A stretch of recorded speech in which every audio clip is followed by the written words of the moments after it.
So this morning we have our amazing patient, Orlean, and Orlean has come to us with a bit of a dental concern. She has a fracture on tooth number 4.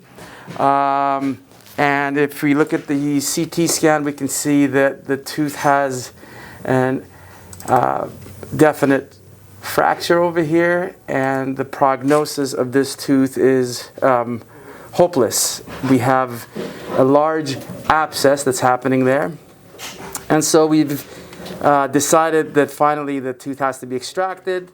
So we'll do that today. We'll do a bone augmentation. We'll do a graft on that site, and then we'll also be addressing the anterior tooth number 10, which is periodontally very compromised. And so we're going to be extracting that tooth and placing implants in the adjacent sites, number 9 and number 11 this morning. All right, so let's get going.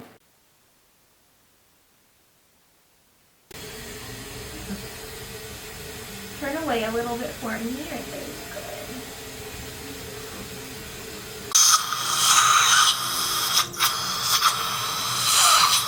Any point, if you need a break or something's bothering you, you're going to raise your left hand for me. Just going to do this. Okay. Tells me to stop. I'll stop immediately, okay? Okay. So let's take a moment. All right, sweetheart, let's see. Would you bring your chin up for me, please? There you go. Perfect. Thank you. So that was tooth number 4 that has a root canal and a crown. It would be this tooth. I'm going to check to make sure she's good and numb. Is that okay, sweetheart? Mm-hmm. Perfect. All right, so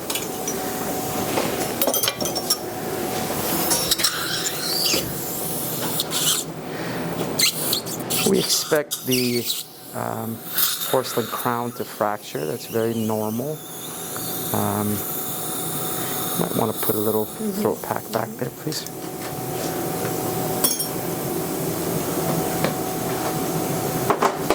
We're gonna gently elevate it.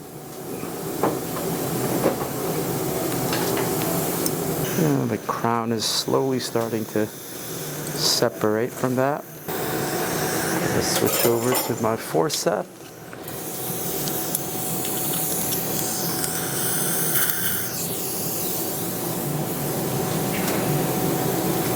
This tooth is pretty fractured, so we expect it to break into pieces. Goes the crown.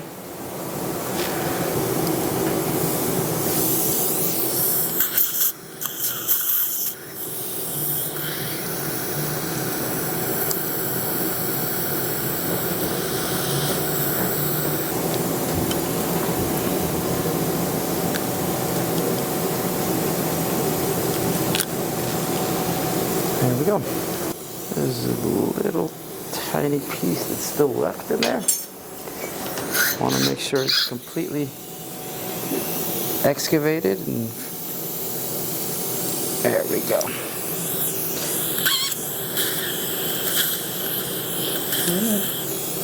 There we go. All right, let's go ahead and curette that, please. Can I get the serrated curette? Thank you.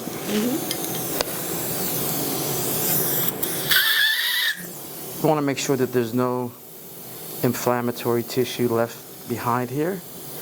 That would hinder our grafting. So we want to make sure it's completely clean.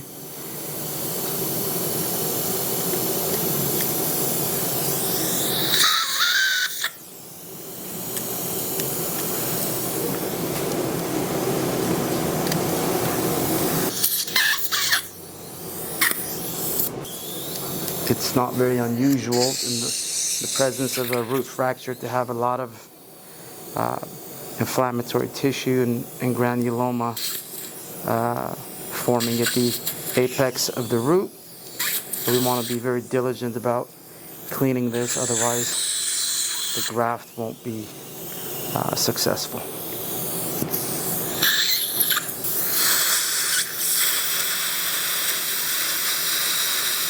Can I get the surgical section, please? In there, so when I pack my bone in there, your body is going to accept it.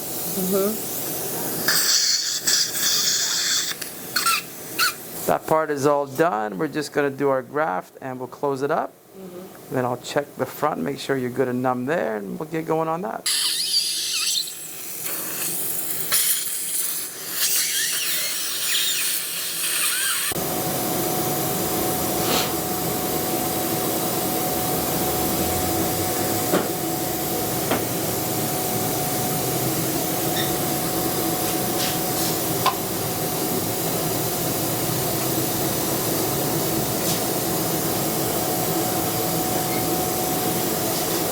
And then you can pack it in.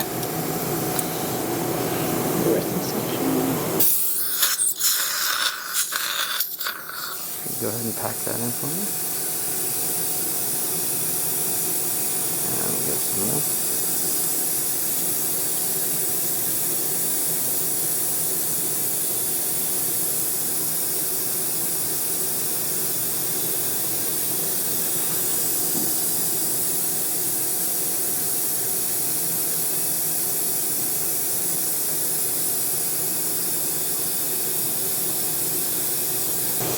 So when we're doing our bone grafting, we want to make sure we really condense that bone in the socket so it makes intimate contact with the existing bone.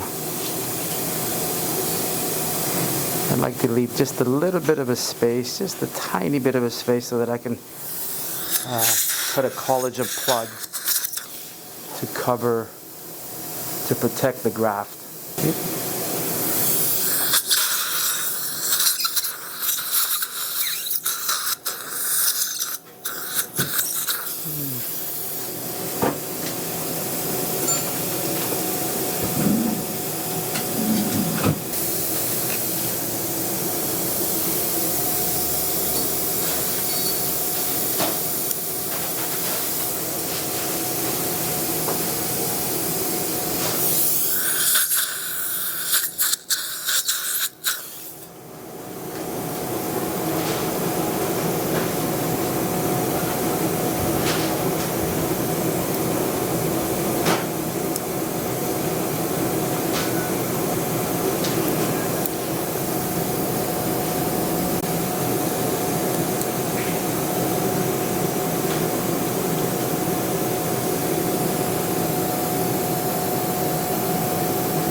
Alright, so now we're going to continue on with the anterior portion of our procedure. And I want to be sure that my surgical guide is a perfect fit. That looks like a nice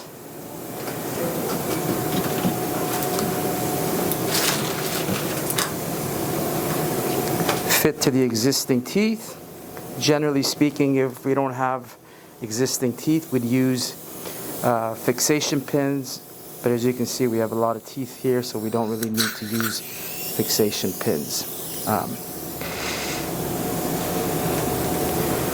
Alrighty, that's that. Now, what size are the implants? So now that we're sure our patient's good and numb, we can get to work. As you can see, we do our implant surgeries guided, mostly. We attempt to do them all guided. Sometimes it doesn't work that way and we have to freehand, but in general, we're always going to have a guide to navigate us to the ideal position of the implants. Go ahead and punch that tissue out. As you can see, this will be a much more or much less invasive procedure than if we're going to freehand it.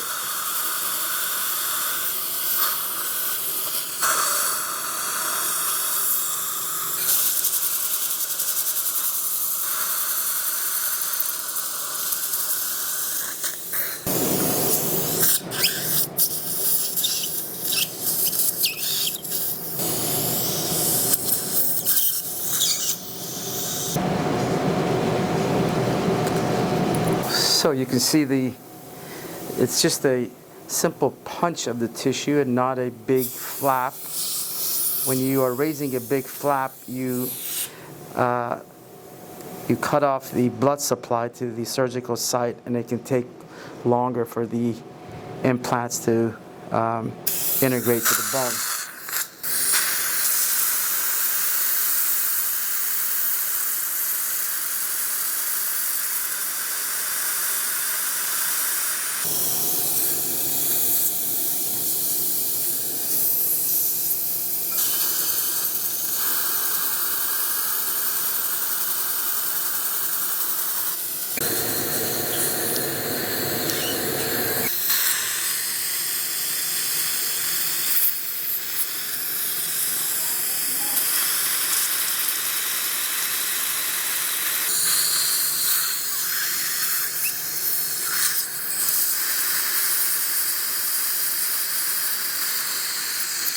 We are ready for our implant placement.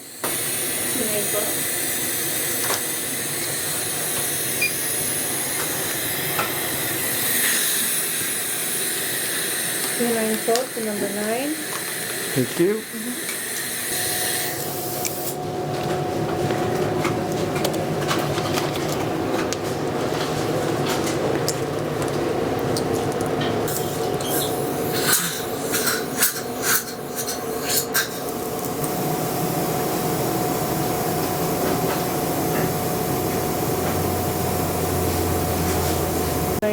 For number 11. Thank you.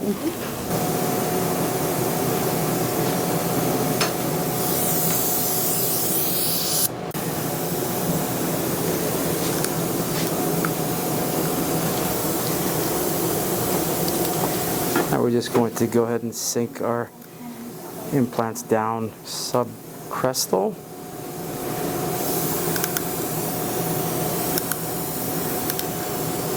Ideally, the torque that we'd like to get would be between, I would say, 35 to 60 Newton centimeters. We're getting pretty close to that, so we're pretty much right there. We're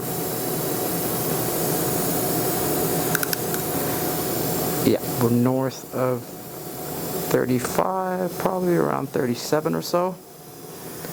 So pretty pleased with that.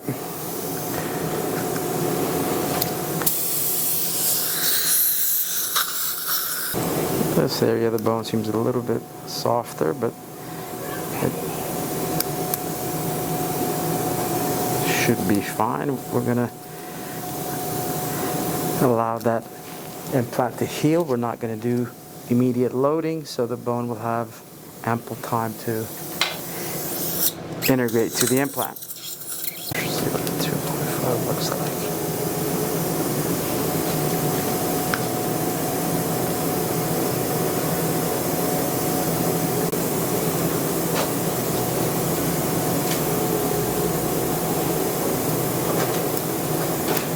So the 2.5 I put in. So that's that. Let's go ahead and we're going to give her temps. Yeah. So that's good. Yeah. Okay. All right, dear. You're doing amazing. We've replaced the implants. We're just going to gently remove this tooth here.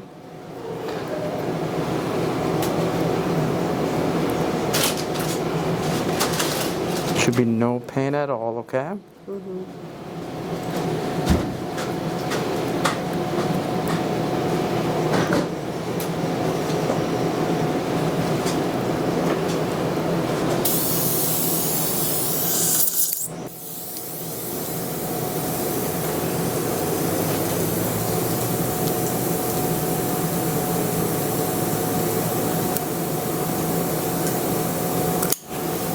Ready. It's intact.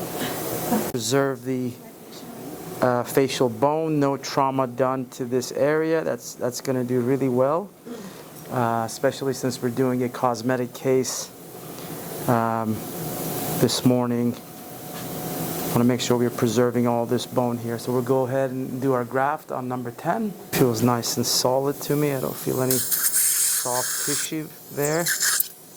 And rightfully so, because there wasn't an infection in that site.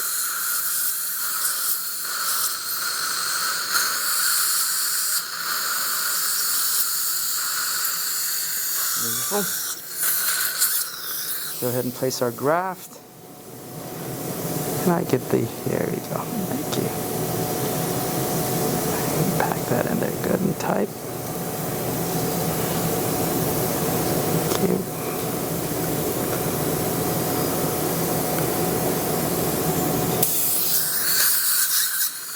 Four walls of the extraction site are intact.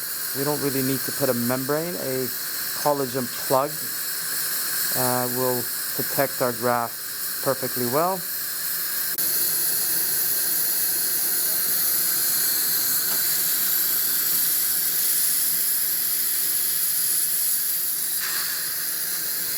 Thank you.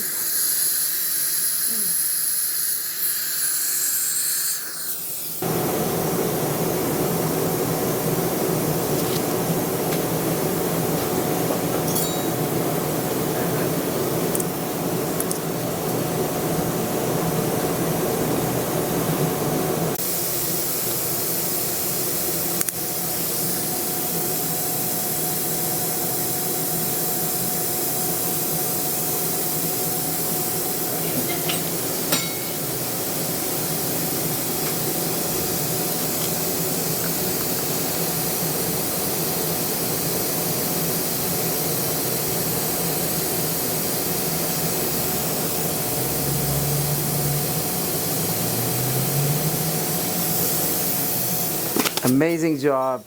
You're a great patient. Thank you. Thank you for being so good. Thanks. You're very welcome.